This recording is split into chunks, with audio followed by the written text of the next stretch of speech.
এই হাটের কোলাহলে হয়তো অনেকেই দেখেছেন শুধু পশু কেনা বেচা, কিন্তু একটু মনোযোগ দিয়ে তাকালে দেখতে পাবেন প্রতিটি গরুর সঙ্গে জড়িয়ে আছে একটি গল্প, আর প্রতিটি মালিকের চোখে লুকানো এক গভীর নীরব কান্না। এই যে লোকটা দাঁড়িয়ে আছে গরুর পাশে, চোখে জল, আপনি জানেন না গরুটিকে সে কিভাবে লালন করেছে। ছোটবেলায় দুটো কানে দুধ খাইয়ে যে শুরু করেছিল, আজ সেই গরুটি হয়েছে বিশাল দেহি, জকজকে, সুস্থ আর প্রিয়, এ যেন নিজের সন্তানের মতোই। বছরের পর বছর আদর যত্ন, খুঁতখুঁতে খাবারের তালিকা, কখনো খড় মেশানো ঘাস, কখনো গুড় মেশানো বসি, ঠান্ডা হাওয়া এলে গায়ে কম্বল জড়িয়ে দেওয়া, গরমে মাথায় পানি ডালা। সেই যত্নে গরুটা যেন মানুষ হয়ে উঠেছিল একটু একটু করেই। আর আজ সেই গরুটিকে নিয়ে এসেছে হাটে, বিক্রি করতে হবে। পেছনে দাঁড়িয়ে চুপচাপ তাকিয়ে আছে, গরুটার গলায় হাতে রাখছে বারবার। মনে হয় যেন বলছে, তুই বুঝিস না কেমন লাগে, তুই চলে যাবি কিন্তু তোর অভাবটা থেকে যাবে আমার উঠোনে, আমার গড়ে, আমার এই হৃদয়ে। অনেকে ভাববে টাকার জন্য বিক্রি করে দিচ্ছে ভালোবাসা, কিন্তু বিষয়টা মোটেও এমন নয়।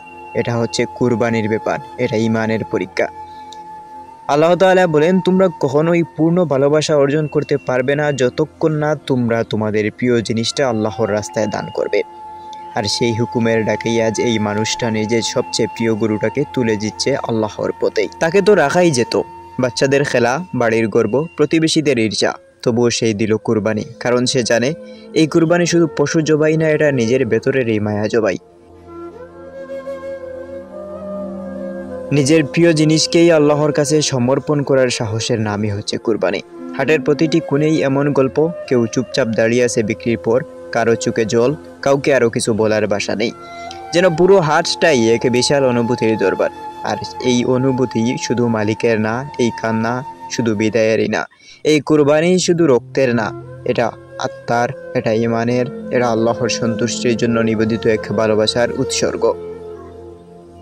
আল্লাহ সুবহানাহু ওয়া তাআলা বলেন, তোমাদের কুরবানির গোশত কিংবা রক্ত আল্লাহর কাছে পৌঁছায় না, পৌঁছে যায় কেবল তোমাদের তাকওয়া। তাই যারা কেবল দামের হিসাব করে তারা এসব বুঝে না, তারা জানে না কতটা কষ্ট লাগে নিজের হাতে মানুষ করা প্রাণীটা। তারা বুঝে না এই কান্না লেনদেনের না, এই কান্না আল্লাহর সন্তুষ্টির জন্য। আজ এই মালিক শুধু গরু বিক্রি করে এলো না, সে তার হৃদয়ের এক টুকরা রেখে এলো কুরবানির ময়দানে।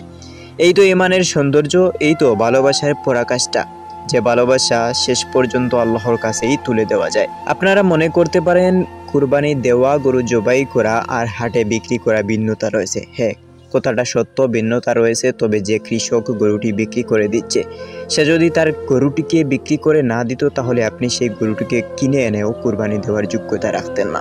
বড় করে তো একটু কষ্ট হয়। কুরবানি মানে শুধু পশু নয়, কুরবানি মানে ত্যাগ, আর ত্যাগের সর্বোচ্চ রূপ প্রিয় জিনিসটা আল্লাহর জন্য উৎসর্গ করাই। আল্লাহ আমাদের কুরবানি কবুল করুন।